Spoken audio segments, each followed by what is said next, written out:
Spoločnosť Delfín Team so sídlom v Prešove pripravila jeden ambiciózny projekt pod názvom Zasaď strom – Make a Home.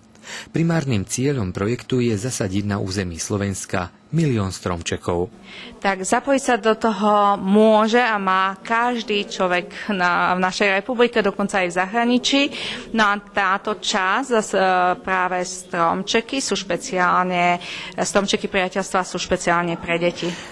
Organizátori v týchto dňoch navštevujú základné školy, ktoré prejavili záujem zapojiť sa do projektu.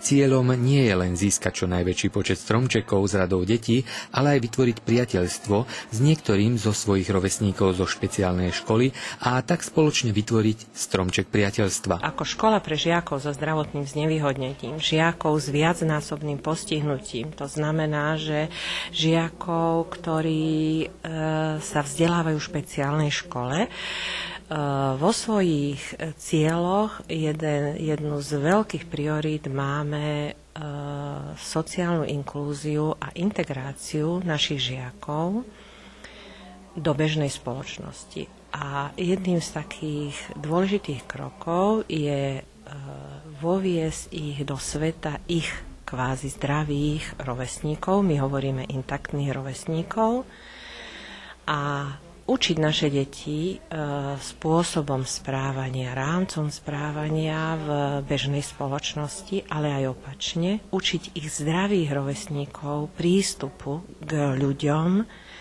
a k deťom so zdravotným postihnutím.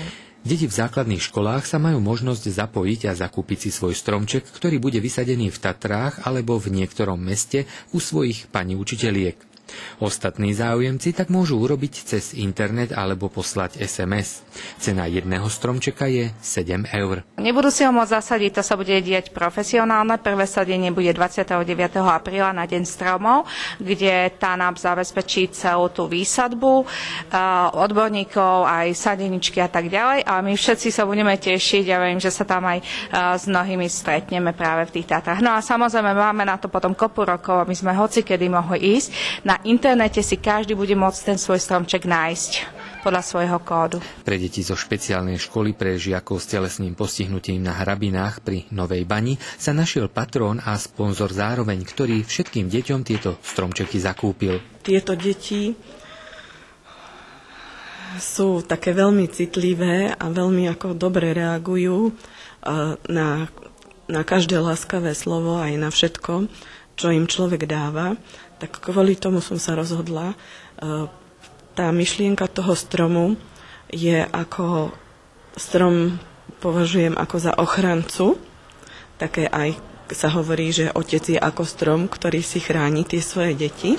Do projektu sa v okolí zapojili všetky základné a stredné školy v Novej Bani a základná škola na ulici Fraňa Kráľa v Žarnovici. Túto myšlienku aktívne podporujú aj známe tváre ako Miloslav Mečíš, Dušan Titel, Martin Nikodým či Peter Cmorík. Bolo to úžasné, vďaka takýmto ľuďom je svet krajší. Veľmi sa mi to páčilo a určite sa prídem pozrieť, aký ja budem mať stromček. A všetkým deťom chcem povedať, že majú šťastie, že majú vlastný stromček.